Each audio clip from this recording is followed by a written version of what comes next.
back to my channel, and thank you guys so much for watching.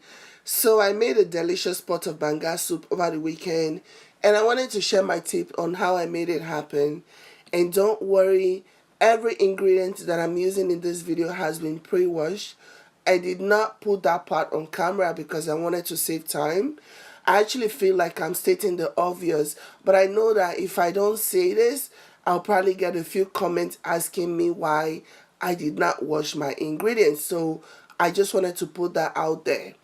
Anyways, without any further ado, let's get to the video.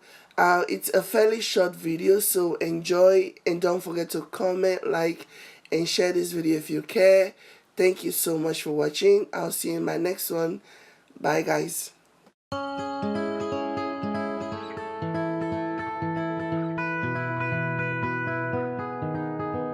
Stay